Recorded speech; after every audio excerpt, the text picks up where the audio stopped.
श्रीमान जी, मैं कहना चाहूँगा कि यह बात अत्यधिक महत्वपूर्ण है।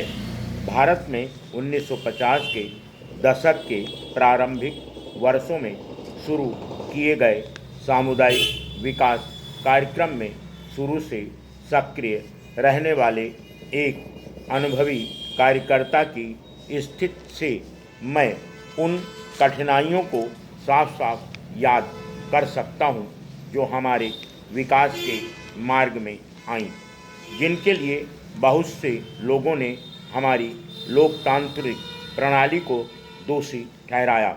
बहुत से विद्वानों और विशेषज्ञों, जिनमें कुछ इस देश के भी हैं, ने हमसे कहा कि लोकतांत्रिक व्यवस्था के अंतर्गत विकास करने के प्रयास में हम एक असंभव कार्य कर रहे हैं और असफलता तथा निराशा के सिवाय हमारे हाथ कुछ नहीं लगेगा। बहुधा यह कहने का एक फैशन सा हो गया कि लोकतंत्र विकास का विरोधी है और विकासशील देशों के लिए उनके विकास के शुरू के चरणों में यह अनुकूल नहीं होता।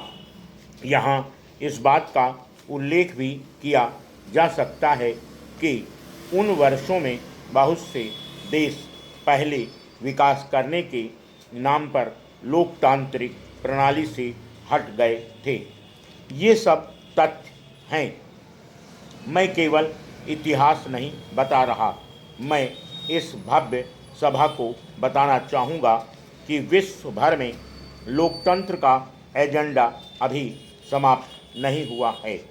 संभवतः इस प्रणाली के सिद्धांत को सर्वत्र स्वीकार किया जाता है, परंतु यह स्वीकृत भी बिना शर्त नहीं है। अंततः किसी भी प्रणाली का बना रहना और उसका स्वीकार किया जाना इस बात पर निर्भर करता है कि उसमें लोगों का भला करने की कितनी क्षमता है।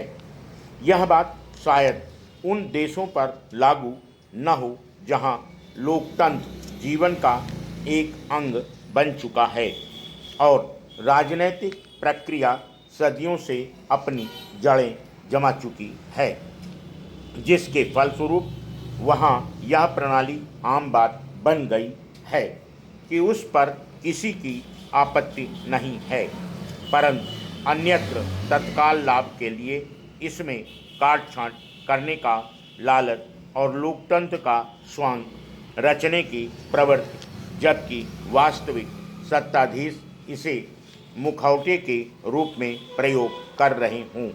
इन बातों पर इस प्रणाली के वास्तविक समर्थकों को बैठकर सोचना चाहिए। इस समय इस विषय पर अनेक विचार सुनाई देते हैं, इसलिए शायद इनके बीच मेरा यह विचार समरस न हो। मैं समझता हूँ कि विश्व का आधारभूत और सबसे अधिक आवश्यक कार्य लोकतंत्र को सुदृढ़ और सशक्त बनाना होगा। Full stop.